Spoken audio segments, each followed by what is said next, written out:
しい山の中で炭を焼いている貧しい若者がいました。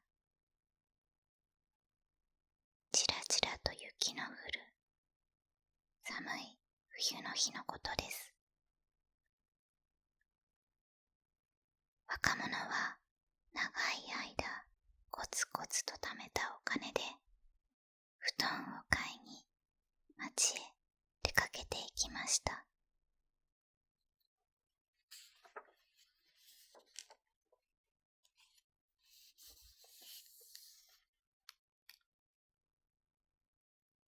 弾んだ心で山を降りていくと、傍らの茂みの中でごそごそと音がしました。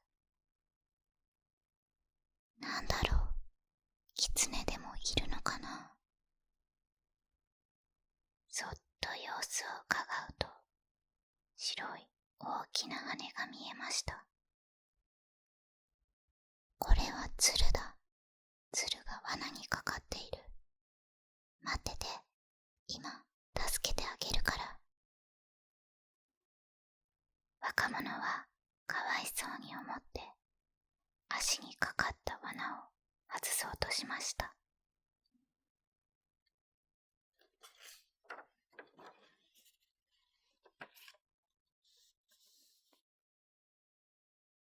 そこへ漁師が現れました。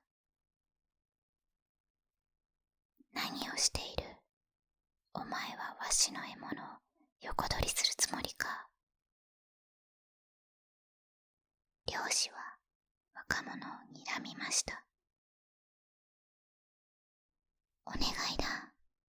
かわいそうだから逃がしてやってはくれないか。逃がすのが嫌ならここにお金がある。この鶴を私に売ってはくれないだろうか。若者は布団を買うお金を漁師に渡しました。ほら、もうこんなところへ来るんじゃないぞ。若者はそう言って鶴を空へと逃がしてやりました。ぐー。鶴は嬉しそうに一声泣き、若者の頭の上を大きく回って空へ消えていきました。鶴を見送ると、もう町へ行く用事はありません。若者は来た道を戻り、ゆっくり山を登っていきました。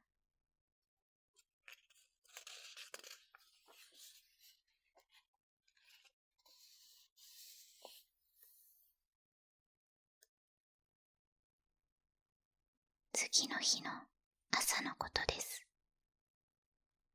見たこともないほどの美しい娘が家を訪ねてきました。そして娘はこう言いました。私をどうぞあなたのお嫁さんにしてください。若者はびっくりしました。とんでもない。私はこの通り貧乏な炭焼きです。あなたをお嫁さんにもらってもご飯を食べさせることもできません。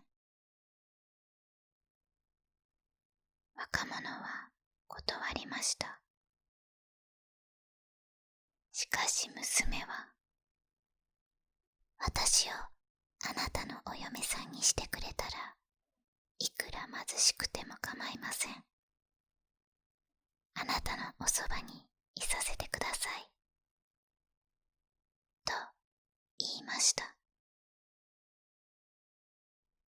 こうして若者は美しい娘と一緒に暮らすことになりました。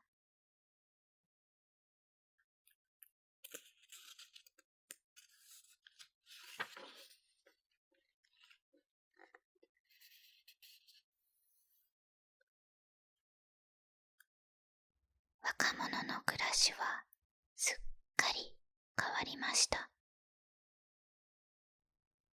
朝目を覚ますと、いろりにはもう暖かい火が燃えていました。顔を洗っていると、ご飯ができましたよ、ときれいなお嫁さんが自分を呼びます。彼女は山の中にあるおいしい食べ物をよく知っていて、とても上手においしいご飯を作ります。家の中もきれいに片付いていて、若者の仕事もどんどんはかどりました。私のところへこんな素晴らしいお嫁さんが来るだなんて、なんて夢みたいな話なんだろう。若者は幸せそうでした。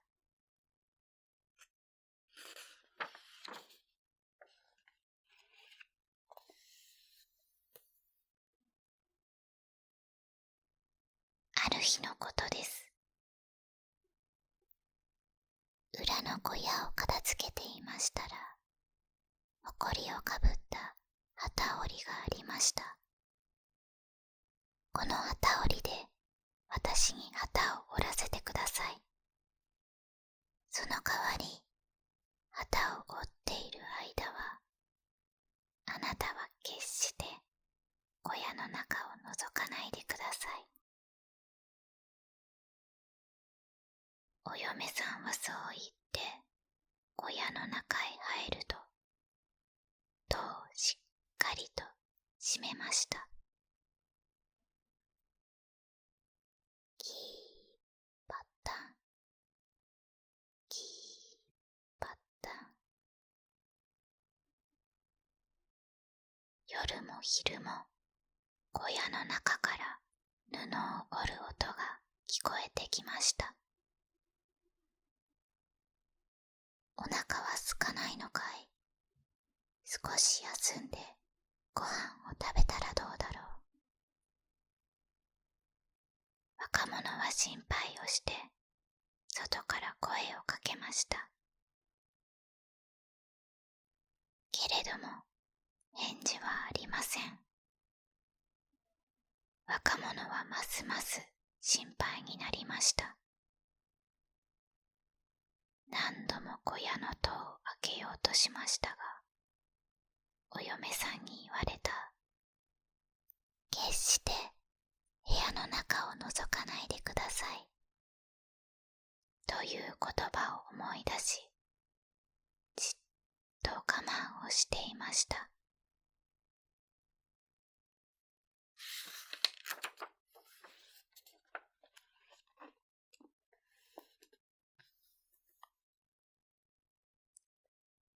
4日目になって、やっと小屋の中からお嫁さんが出てきました。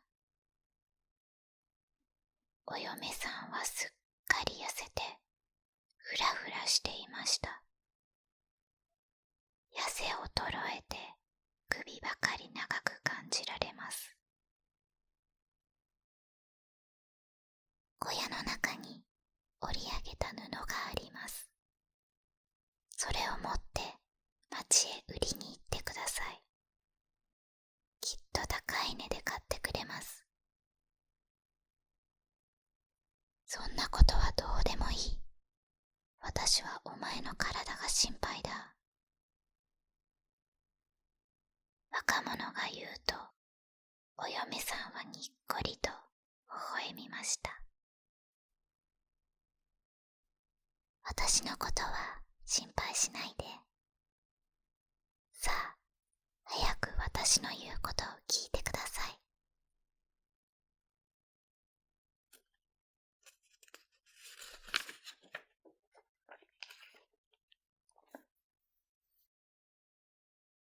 若者は布を持って町へ出かけていきました。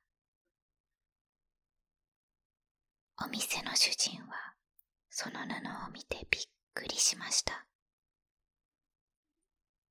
おほう、これは素晴らしい。今までに見たこともない上等な布だ。80両、いや、100両出しましょう。今度また持ってこられたら、次は200両で買い取りましょう。目の前に100両の小判を積まれて、若者は体が震えるほど驚きました。私にいよいよ運が向いてきた。家に帰ったら、あいつにまたすぐ布を折らせよう。背中の包みには、ずっしりと重い100両のお金があります。今までに見たこともないお金です。若者の心はすっかり変わってしまいました。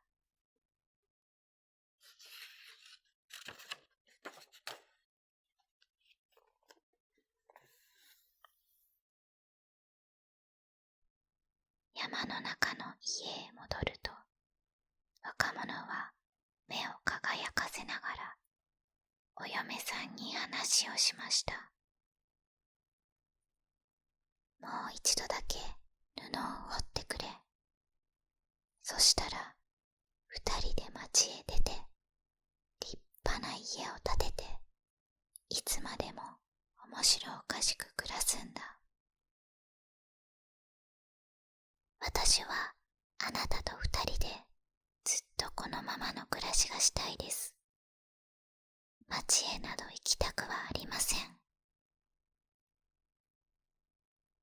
お嫁さんは静かに言いました。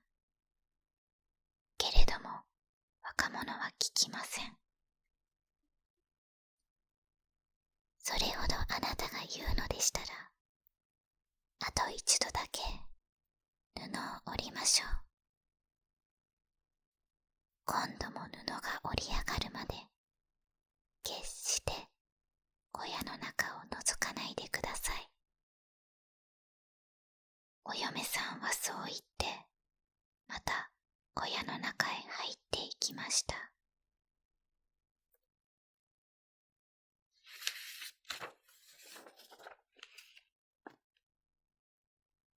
キーパッタン、キーパッタン。小屋の中から旗を折る音が聞こえてきます。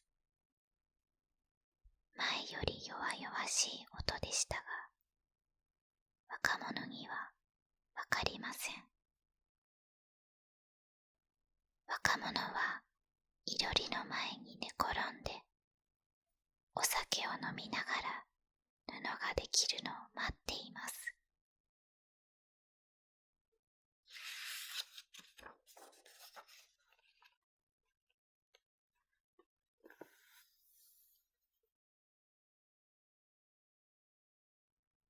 キーパッタン、キーパッタン。ところが今度は4日目の夕方になってもまだ旗の音がしていました。何をぐずぐずしているんだろう。若者は立ち上がると、こっそり小屋の戸を開けて、中をそーっと覗き込みました。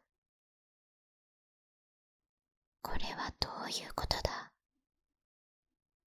若者は驚いて立ちすくみました。なんと小屋の中で一心に旗を折っているのは一羽の痩せた鶴でした。鶴はくちばしで一本一本自分の体から羽を抜いて布を折っていたのです。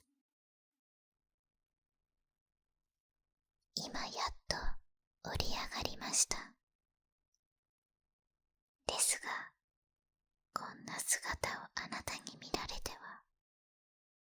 私はもうあなたのおそばにはいられません。私はいつの日かあなたに助けていただいた鶴です。あなたに恩返しをするためにここへ来ました。さあ、この布を町へ持って行って、そしてあなたはずっと幸せに暮らしていてください。さようなら。鶴はそう言うと、羽の抜けた翼を痛々しそうに広げ、くるるーと一声泣いて空へ飛び立っていきました。お金なんていらない。私が悪かった。今まで通り二人でこの山の中で暮らそう。だから